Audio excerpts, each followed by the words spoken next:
Reine Hanna is the co-founder and director of the Assyrian Policy Institute, a nonprofit which aims to support Assyrians as they struggle to maintain their rights in their ancestral homeland. She has visited conflict areas in Middle East to conduct fact-finding missions and has authored several authoritative human rights reports on issues affecting Assyrians. As the organization's senior advocate, she is passionate about minority rights and has worked for years to challenge injustice and support efforts to build fairer and more inclusive societies. Welcome to the Modern Assyrian on A&B Sad. My name is Carmen Morad. My guest today is the co-founder and director of the Assyrian Policy Institute, Reine Hanna. Welcome to the program, Reine. Thank you, Carmen, and thank you for all the incredible work that you do. I'm a huge fan of your show, and you are such an important voice in our community, and it's really an honor to be here. Well, thank you for accepting my invitation and the kind words, Reine. As the co-founder and director and senior advocate of the Assyrian Policy Institute, thank you for taking time out to join me today. You're in Chicago, we're here in California. So thank you for taking the time out to share some very important information and to raise awareness on the importance of the work that you do with the Assyrian Policy Institute. Let's start and begin with the mission statement and goals of this nonprofit and who benefits directly from the work that you do, Reine. Sure. So we are a nonpartisan nonprofit, which, as you mentioned, works to support Assyrians as they struggle to maintain their rights to the lands that they've inhabited for thousands of years, to their ancient language and culture, to equal opportunities in education, employment, and to full participation in public life in their ancestral homeland. So we campaign for the rights of Assyrians in different ways, including fostering public awareness about the issues affecting Assyrians in their homeland, and then also influencing and guiding U.S. policy on matters related to Assyrians, again, in their traditional homeland. And we also author and publish authoritative reports on these issues, which are then valuable to academics and policymakers. However, one of the main priorities that we have, in addition to what I just described, was that we also work to empower Assyrians and Assyrian activists with the knowledge and tools that they need to be effective advocates. So that is absolutely a priority and really guides everything that we do. You asked about who benefits from the work that we do. I would like to think, of course, that the activists and really the general public benefit from increased understanding of the issues impacting Assyrians. But then, of course, at the core of everything that we do is improving the situation for Assyrians in the homeland. And so, there are cases where we've had some success in supporting them and helping amplifying their voices. But as you can imagine, there's a long road to go, and all we can do is, really use our voice and our platform to help amplify their voices and advance policies that would benefit them. So I hope that answers the question. You absolutely did, Reine. And you said some of the magic words that I'm very passionate about, which is advocacy, Yeah. advancement, and engagement. That is the premise of this program, which is to really empower one another, to empower the younger generation, and to really secure the communities for our brothers and sisters in our ancestral homeland. We've also had conversations with other nonprofit organizations that really provide aid, but your work is more directed towards policy. And it's really important for members of our nation to know the importance of advocacy, the importance of networking, especially in Washington, D.C., and the conversations. And, I get the emails from your organization, and they are such mind openers, as we call them, because when we have dialogue and conversations with other organizations, we learn from them. We learn what their success and failures are. And it's the importance of advocacy and activism to see what works for us. Talk to me about some of the most recent events that you have helped organize and some of the lectures and how we have benefited from them. Sure. So obviously, in light of coronavirus, COVID-19, we have been limited to online events. We actually initiated a webinar series last year before Zoom was popular and or as popular as it is today. And the motivation behind that really was to create the space for Assyrian voices and for these issues to be discussed. Because what we realized, and Carmen, you know this, there are many events that take place in DC and elsewhere that are focused on Assyrian issues or Yazidi issues.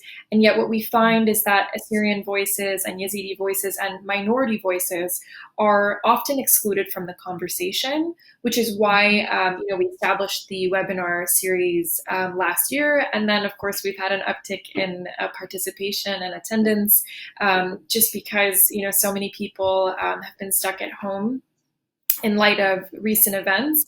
And so, we've had a number of lectures, as you mentioned, and panel discussions. So, these are spaces, again, where we're highlighting issues that are of importance to Assyrians, but also priority issues. For instance, we just had a webinar on security with Dr. Michael Uesch and Dr. Gregory Kruchek. And, that gave us the space to really profile issues that are of importance to Assyrians and educate the community and other advocates about the policy recommendations that we are putting forward, and just to open up that dialogue with members of the community and others. So really, that space is designed, again, to promote awareness and to encourage dialogue on these issues and to make sure that Assyrian voices are heard. We also have a number of interactive events that we put together, such as virtual roundtables and whatnot. We have a lot of exciting events coming up this summer, so I'm hoping that those listening might check it out and want to participate. So if you're interested in our events, you can visit assyrianpolicy.org/events, and you can see what we've got coming up. Oh, fantastic. You talked about dialogue, and it's so important to have a seat at the table, whether it's dialogue internally with the Assyrian organizations. And we've seen such growth in advocacy within, of course, your generation. But compared to previous generations, I think our voices are louder, our voices are heard due to unfortunate conflicts that we see that happen within the Middle East and our ancestral homelands. And whether it's collateral or intentional, it seems like our people are always somehow affected, Reine. Whether it was the most recent with ISIS, whether it's internal displacement, the quality of life of our people. And as studies show, there are more Assyrians living in diaspora than in our ancestral homelands. So we're always in some kind of a exodus or transition, and it affects generations of what we call Assyrianism. It affects how we advance and progress. And the work that you do with the Policy Institute, of course, with Dr. Yush, I really enjoyed listening to him. And I'd like to take you back to a couple of years ago when we were all in Washington, D.C. at the first Assyrian conference, policy conference. Mhm. And what really impressed me, Rain, was the number of the intellectuals within our community, their age group, the PhDs, the candidates for PhDs, Right. uh, the specialists in Assyrian studies and genocide studies. How exciting is that to bring them together and to make sure wherever they are, whether they were in the UK, they were in Europe, in Sweden, especially, we have a lot of strong advocacy, Australia, and of course, the United States. What is your goal of the Assyrian Policy Institute of bringing these uh, individuals that really have decided to be professionals when it comes to Assyrian studies and really produce a think tank that will benefit, whether it's self-governance, whether it's um, getting the ears of policymakers in Washington, D.C.? Yeah, I think that's such a great question, Carmen, and I think it really, if I may, it sort of speaks to what you were talking about in how we're constantly living in this, state of crisis, and how, Assyrians have sort of continuously been. Part of a mass exodus of their homeland, and then I think what we're seeing now, because this is, I would say, arguably, the first generation of Assyrians, where the majority of Assyrians are growing up outside of their traditional homeland. Mhm. And so obviously that has negative consequences on the community, but it also has had a positive impact in the sense that, so many young Assyrians have been able to access higher education in greater numbers than they Mhm. have before. And I think ultimately that leads to what you were describing, about these environments in which, Assyrian academics and other professionals are able to come together to really discuss, these issues and what's best for the community moving forward. And so I think part of our goal, as I mentioned, really is to create the space for the types of, dialogue that you're referring to. And it creates a platform, or we try to help create a platform to amplify the voices of these Assyrians and to make sure that their work is profiled not only within our community but also with the general public. And so I think that really starts internally. So if we equip young Assyrian activists with the tools and the information, and that of course it doesn't come exclusively from the API, right? There are a number of Assyrian academics that are producing work on a lot of the issues that we work on, and equipping the Assyrian community with that knowledge, right? That this information is out there, then leads to not only a greater discourse within our own community, but it gives them really the tools to go out there and have these conversations with others. And so that that is definitely a priority for us. So we try to do that, through the panels and other programming that we offer, and hopefully once we're able to see each other in larger settings again, we can explore other vehicles, to again promote these voices, promote this important work, and have these conversations. Absolutely. You mentioned tools, you mentioned education, you mentioned, of course, collaboration and camaraderie. Which other Assyrian organizations does API collaborate with? Sure. So we are very, very fortunate to have wonderful partners in the community, including the Assyrian Studies Association, the Assyrian American Association of Southern California, the Center for Canadian Assyrian Relations, and then we also try to make ourselves available to the student organizations that we have and see what opportunities there are, not only for collaboration, but to help support their activism and advocacy. So, we work with a number of organizations, but the ones that I listed are probably the ones that we work with most closely. And we're also fortunate, of course, to have developed relationships with other organizations, even outside of our community, such as YASDA, for instance, or the Free Yazidi Foundation.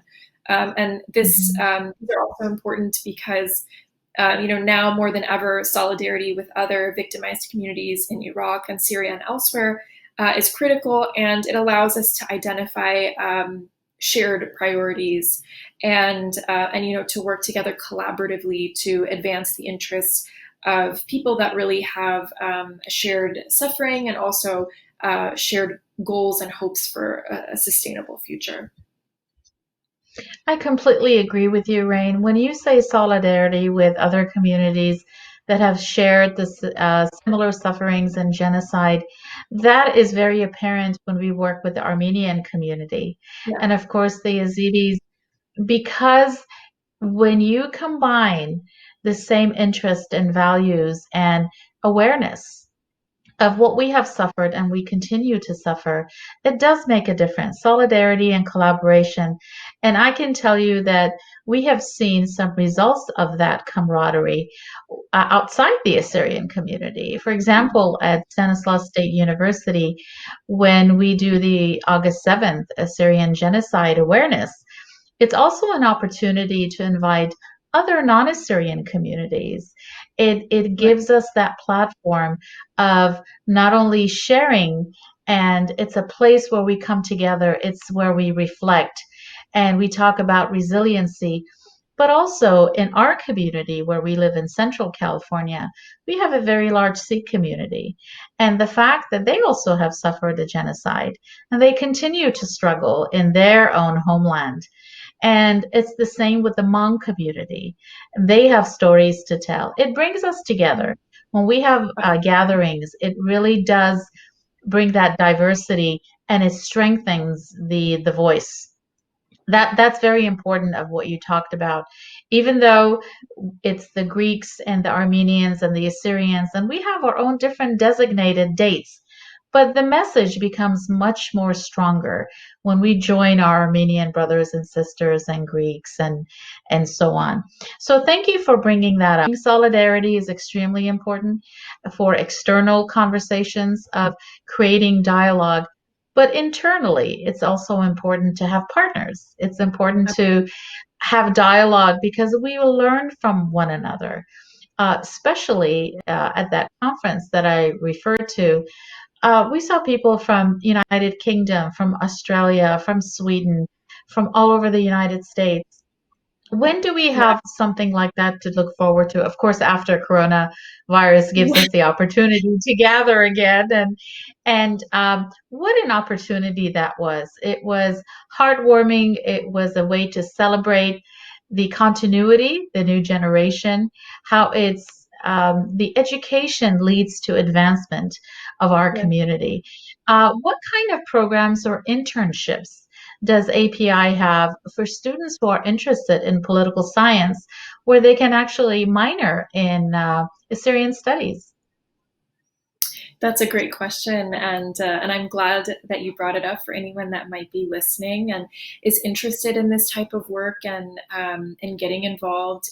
Either with the Assyrian Policy Institute or with another organization. But as far as the API is concerned, we have very proudly welcomed, some students and recent graduates to our research team, and they are working with us in various capacities. So anyone that is interested in getting involved, please do get in touch with us, and we'll work with you to see what might be a good fit. And there are a lot of different things that we do, as I mentioned, and there are plenty of opportunities to get involved. And just to your point about programming. So for now, again, we're limited to online programming, but definitely, I think for 2021, we're looking at different possibilities for events, whether they be conferences or, perhaps standalone lectures or whatever the case may be. There's definitely a lot of talk about what can be done, and I think, Carmen, what you've said really echoes what has been said about that particular conference by all of those that were in attendance, and I think that the event really highlighted not only all of the wonderful talent and work that's being done, but also the need for such a space, for our community going forward. So I think, we'll be talking with our partners and different partner organizations to see, how we can perhaps collaborate to recreate that type of event, or perhaps support it if, other groups are pursuing such an event. But I am in full agreement that, that type of programming is necessary for our community, and we will absolutely do what we can to either help create it or support it. But I think, hopefully, as things sort of move back to normal, we'll be able to resume conversations about such programming, and then maybe I can come back and talk to you about what we've come up with. Well, the invitation stands for any time you would like to come back and share with us some of the highlights of the projects you've worked on. We've talked about advancement and studies in diaspora. Let's talk about some of the work and some of your work that you've done that have to do with going to Accra, because your work really has to do with improving security, and that's the main word that you work on, securing societies. Talk to us about what that means and what that looks like when you talk about securing societies for Assyrians back home. Absolutely. So I have been fortunate enough to have traveled to the Middle East and different parts of the Middle East multiple times to conduct fact-finding missions and really understand the needs of Assyrians in countries like Iraq, and then also Assyrians that are displaced. So I have met with refugees in Jordan, for instance, in Amman, Jordan, in Beirut, Lebanon. I was there several months ago, although it feels like so long ago given everything that's happened since then. And so really, we conduct these fact-finding missions, as you mentioned, to inform our advocacy as we work towards work towards building societies that are more inclusive and really sustainable for Assyrians, as we've seen in Iraq especially, but of course elsewhere. But, in the last decade and a half, the events that have unfolded in Iraq have been detrimental to the Assyrian community. We've seen the population dwindle from approximately 1.5 million in 2003, prior to the U.S. invasion, to now, estimates as low as 150,000, but no more than 200,000. So we really conduct these fact-finding missions to understand on a deeper level the root causes for displacement of the Assyrians, which we know is ongoing. And so, when we go to Iraq, we're assessing the situation there. When we meet with refugees outside of Iraq, it's to understand, again, the reasons why, they were forced to leave, and the conditions that would enable their safe and dignified return. And so that's why, we make these trips as often as we can. I actually was planning to return to Iraq this year, but obviously, given the circumstances, I was unable to do that. But we do plan to get back out there soon, and it really, being there gives you a different perspective on these issues, and it really broadens, at least my understanding of the issues that we work on, and and we come back and try to amplify the voices of those Assyrians that are there and that are struggling to be heard, and based on the information that we collect. We document it in oftentimes in a report, and then repurpose that information, whether in video content or social media content, to make it more digestible for a broad audience, because we know that not everybody reads our lengthy reports. But then, the next step is to use the information that we've collected not only to empower others, but to raise awareness, and then also to inform our advocacy. So, I hope that answers your question. I know I went off on a tangent there. No, it does answer the question, and it's important. And you touched on a point that's really important when we talk about displacement, when we talk about refugees. And you said the dignified way of those who choose to return. For those who do return, when they have decided that it's safe, and only they can decide if they want to return or not. What avenues are there for those who want to reclaim their properties and their homes or businesses? Who do they talk to? Who is or which organization do they talk to for advocacy? Sure. So that's a big question. I think it really varies from case to case. So in some cases, people that are departing Iraq or are forced to leave Iraq, might sell their properties before they leave, and so that complicates the situation.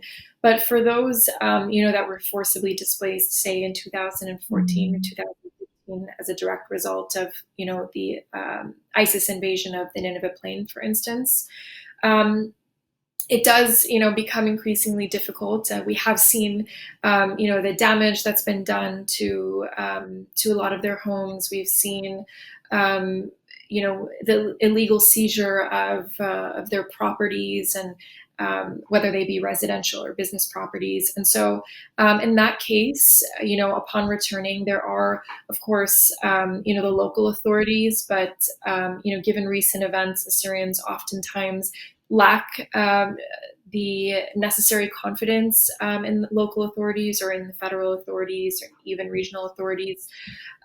So those present obstacles as well. But then there are also, other bodies that are working in the region, such as, UNDP and others that are seen as allies, and that assist in these cases. But there are avenues that they can pursue. But for now, the priority remains enabling and helping to create the conditions that would enable their return altogether. For now, until the root causes for their displacement are addressed, and you mentioned them earlier: security, livelihood opportunities, rehabilitation of their homes and infrastructure, the prospects of return remain very, very low. And while the API maintains that, as you said, everyone should make the decision about whether they want to return or not on their own. Despite that, we will continue to advocate for the policies that we feel would support them in their right to return. So. Thank you, Reine. How is API funded? Sure. So we are a community-funded organization, which means that we rely on the generous support of individual donors who believe in the work that we do and the mission that we serve and want to support it. Some of our larger donors are listed on our website. If you go, I think it's SyrianPolicy.org/funding. However, others prefer to remain anonymous. And we also have many smaller donors whose in-kind donations are essential. And Carmen, I'm sure you know this, given your work in advocacy. Every dollar counts, and it helps fund the work that we do. And it's really only because of the support of our community that we are able to continue our work. The sustainability of a nonprofit is based on its transparency, and the fact that members of our nation, Assyrians, are very giving. Once they find out what their passion is and how they choose to give back to their community, whether it's to help improve the education or quality of life of Assyrians back home. We've mentioned this on this program. for those of us who have the opportunity to live in diaspora, to live in the West, we have access to education, to prosperity, to working and achieving and accomplishing. And it really makes a difference when we choose to give back to organizations that really stand for rights and justice for Assyrians and to maintain those basic human rights in our ancestral homeland, regardless of which government is ruling now, regardless of which conflict they're in. But also, I really like the fact that you call your reports and your investigations fact finding, because it's really in search of facts that we know what the status and the transition, this mass exodus of Assyrians is taking them. Is their final destination to be in the West, or are they in transition till they can get back to their way of life back home, to northern Iraq, for example, to the life they knew, to their really ancestral homeland? When you do your fact-finding reports and during your investigation, do you Yeah. find that the intention of the displaced refugees is for them to get back, or to the life they knew, or is their intention to be in the West where they can have opportunities and security for the next generation? That's a really important question, Carmen, and I think speaking generally, um, it's a very, very difficult decision for anyone, to leave their homeland. In some cases, they had no choice but to leave immediately. In other cases, the decision to leave was made after many years of, various factors that made it clear for those particular families that they may not have the type of future that they envision for their family in their country, whether it is Iraq, Syria, or elsewhere. So, in general, when we've spoken to these refugees, these Syrian refugees, they do express a very, very deep attachment to their homeland. And they express a sense of regret for having left it behind. And many of them don't view themselves as separate from the collective whole. So they do recognize that when they make the decision, they're not only making that decision for their family, but they're making it for the community as a whole. However, as we were talking about earlier, so long as the conditions that are driving their forced migration, so that can include anything from land confiscations to targeted violence and persecution to socioeconomic factors that disparately affect minority communities. So, I mean, just across the board, there are so many factors that these, refugees interpret as signs that they'll never have an equal life, or equal status in these countries. And so they do make the difficult decision to leave. I think based on my experience, talking to them, if, especially for instance, those that have left in Nineveh Plain, I mean, the primary impediment to their return remains security. So if in Iraq, the conditions were established where they would feel safe returning and they don't have to worry about the next, terrorist group that emerges in several years, I think there's a real possibility that some of them would want to return. I mean, Carmen, how easy is it to completely uplift your life and your family's life? And it's not a transition. As you know, some of these families spend years in limbo, and that's, years without work, without education, for children. And it's such a difficult transitional space to navigate. And I think, we've all gotten a taste of it in recent months due to, the outbreak of COVID-19. We've all been, restricted to our homes. We haven't really been able to go anywhere, or life was pretty much put on hold. Schools were canceled. So I think that this experience is important to reflect on as Assyrians and recognize that Assyrian refugees go through what we've endured in the last 3 months in a far more difficult and stressful situation for prolonged periods of time. So I know I went off on a tangent there, but um, to answer your question, yes, I think that many would return if, again, they had um, the policies in place that would enable them to have equal opportunities and to have basic human rights, as you said. And I think that should those conditions be established, many would return. Now, the likelihood of real significant and meaningful change in the short term future is difficult to see. But of course, we're going to continue working towards that.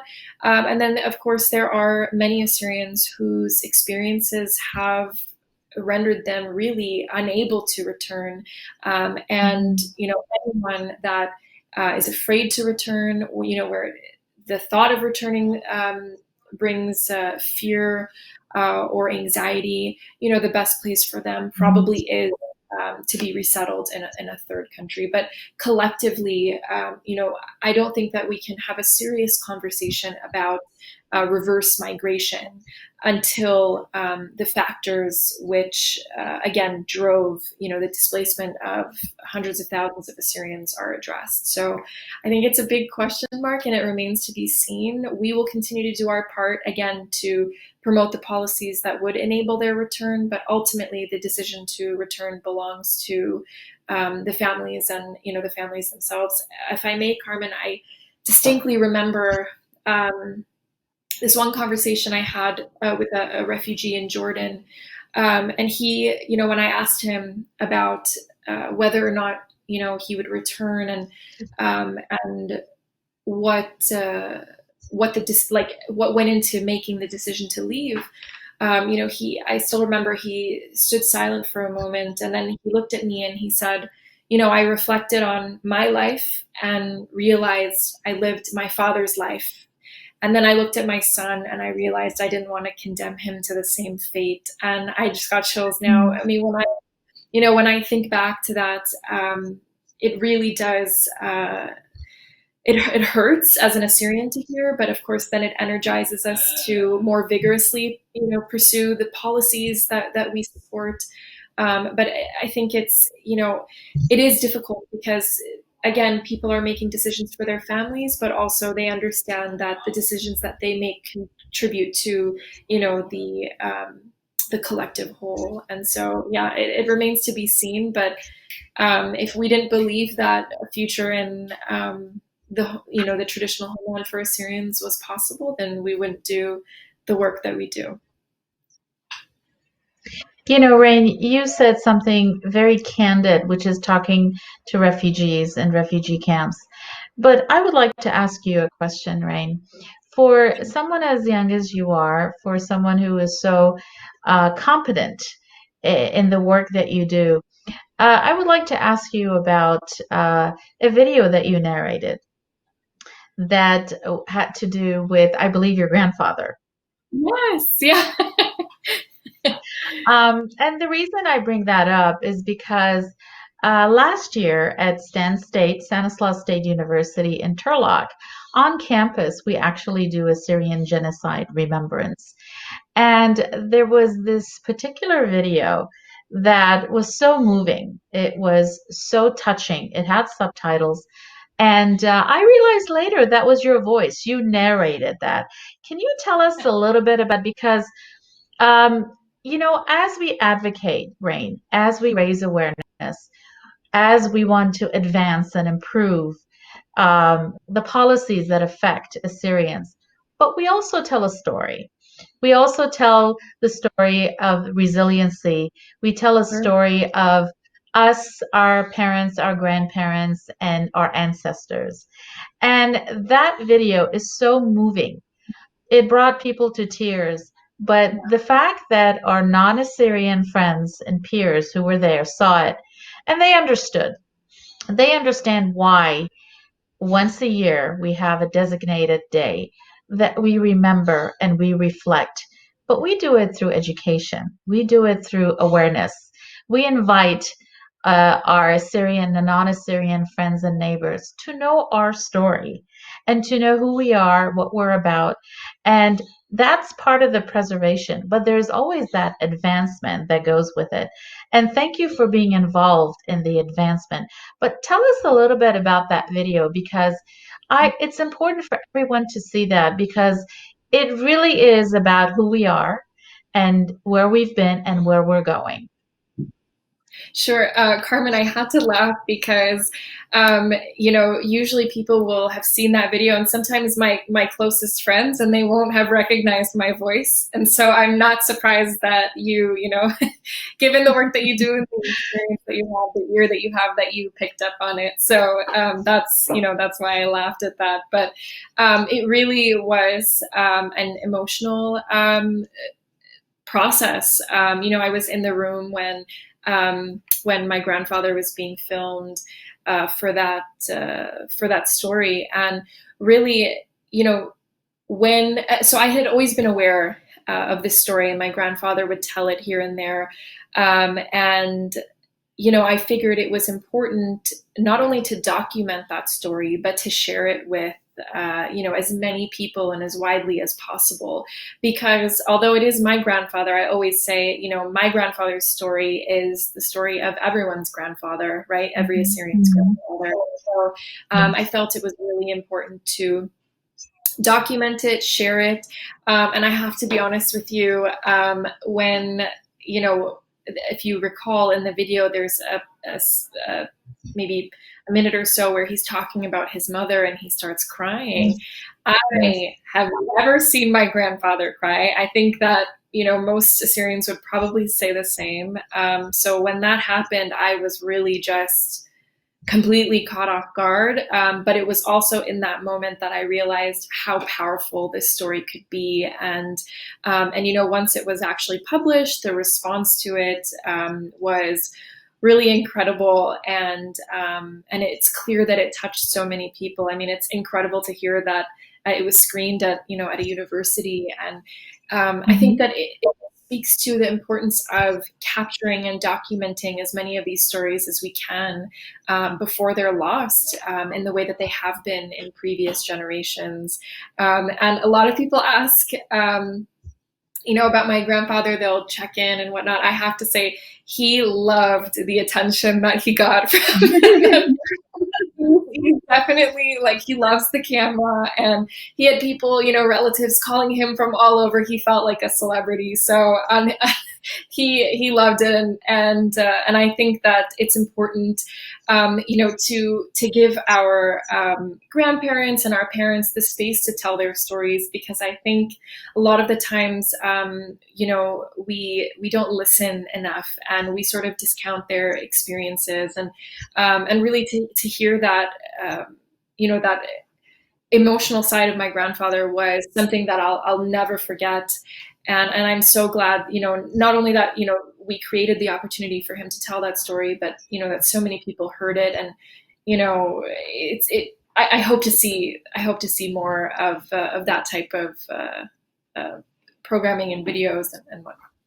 Mm-hmm. Well, thank you for your input, and of course, give your grandfather a big hug from me because we heard his story, we heard his voice, and we saw the powerful connection between him and his mother. And these are the stories that need to be told. These are the story that speaks for all of us. And I'm sure there were thousands other stories like his, but his was the one that had the opportunity to be heard. I would like to, in closing, thank you, Reine, for all you do. Thank you for really providing that mentorship to young Assyrian women who care and are proud of their heritage and contribute to the advancement of the Assyrian cause and creating policy and really raising awareness on how important it is that we can still have our education, we can still be mothers and wives, but still give back to our community and to our name. And in closing, I'd like to ask you, what are some parting comments that you have regarding your work, the Assyrian Policy Institute, and what you want every viewer to know about the work being done? Thank you. Well, Carmen, thank you again. It's been such an honor, being on your program, and I appreciate you allowing us to use the platform that you have to help spread awareness about the work that we do. In closing, I think I would just like to thank all those that do engage with our content, and that have supported our work. For those that may not be familiar with it, I really encourage you to visit AssyrianPolicy.org. Oftentimes, we see that there are so many conversations happening about us, but without us. And this went into why we created the API altogether, was to reinsert the Assyrian voice in that narrative. And so ultimately, our voice is your voice, and we do what we can to help amplify the voices of marginalized Assyrians, but we can't do that alone. And, we really need young activists in particular to get informed and to get involved, and to also use your voices to help spread awareness about the issues that are impacting Assyrians. And I know that this is said all the time, but it's really important to look around us and realize that the choices that we make today are going to determine what the future of the Assyrian nation looks like. And so whether that be in the traditional homeland or in the diaspora, we all have to accept responsibility for our future. We didn't ask for it, right? Like, we didn't, this isn't something that we signed up for, but it's been put on us, and I think we all have to individually accept that responsibility. So whether that means getting involved in the API, or creating Assyrian artwork, or working on music, or writing poetry, whatever the case may be, there's so many different ways to get involved, but there's a place for everyone. And if we don't take responsibility for our future, then it could be lost, and that scares me, and that's what motivates me to do the work that I do. And Carmen, you are such an important voice in our community, and you're like a perfect example of a way to use the platform that you have, and the voice that you have, to advance the rights of Assyrians. So I'm so flattered by what you said about me, and I wish that I could put into words how special you are for the community, especially as a female yourself. That we have to deal with with challenges that are unique to us, and you handle them with class and grace, and you're such an inspiration for so many women, including myself. So thank you. Thank you, Reine. Thank you for the kind words. What we really owe our voice and awareness is the Assyrian National Broadcasting and its creator, and Mr. Nino Sternian, and of course the incredible staff who bring us together. The fact that you and I can have this conversation to raise awareness on the important work that's being done, the fact that the Syrian National Broadcasting gives us this platform, and of course many of your events that has been seen on this network, is really what's exciting. So we can each showcase the wonderful advancement, the work that goes on. So thank you for those kind words to everyone who does all the work. And I look forward to having you over for other important events once the coronavirus allows us to have events. And please come share with us about what our nation needs to know about advancement in policy, especially in Washington, D.C., and your collaboration with other organizations. Absolutely. Thank you so much, Carmen, and thanks to the AMB team. Thank you. This concludes my conversation with co-founder and director of the Assyrian Policy Institute, Reine Hanna. Join me on the next Modern Assyrian on AMB SAT.